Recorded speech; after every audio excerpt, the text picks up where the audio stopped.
If you're living with ankylosing spondylitis, you know the mornings can be the hardest time to get moving, but also the most important time to get moving because of the stiffness and tightness. But also, one really challenging aspect of the mornings is that fatigue, the low energy. So getting moving can be really challenging just to get started. So some of the things I focus on in the mornings is I try to mix and match resistance bands, body weight exercises to get loose, but it's got to be unique to me. So I've tried to find things that I can do in the morning, most mornings, so I want to be consistent with it. But light movement, resistance bands have played a huge role for me because I can get this light movement going where I'm not overly stressing the joints, but more just building a little activation, starting with a smaller range of motion. So what I started to do is just put together these mini routines. So it wasn't about the 45 minutes, the hour-long routine. It was more about finding a couple things I could do at home where I could reduce the range of motion, especially when I was feeling really stiff and tight, low energy. So I'm reducing the range of motion.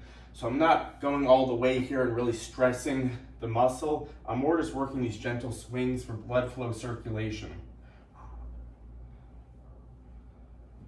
So I started doing things using the wall for support, where it's gentle stretching and movement.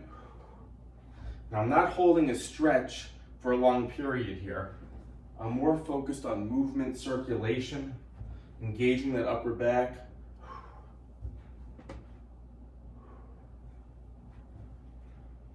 Elevating the heart rate a little bit. So find movements that are unique to you. Resistance bands, always start with the lightest resistance here, just so you can ease in. I'm getting all these back muscles fired up here. Small range of motion.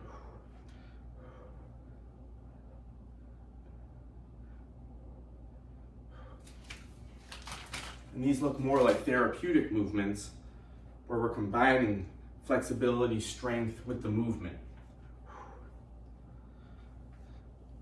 And the last thing we want to think about is how long should this be?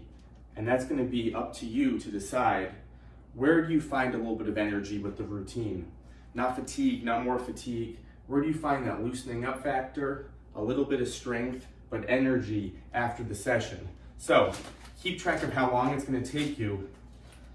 Keep track of how you feel afterwards, how you feel during, and then start to put together these mini routines in the morning that you can build off of. As you can see here, this is a mix of therapeutic, physical therapy, yoga techniques, resistance bands. Sometimes I'll use dumbbells too. But things like this became my morning routine to build on energy. So find the best way for you to go about those morning routines. Start building on energy, keep track of it, and over time, you'll find the best approach for you. See you next time.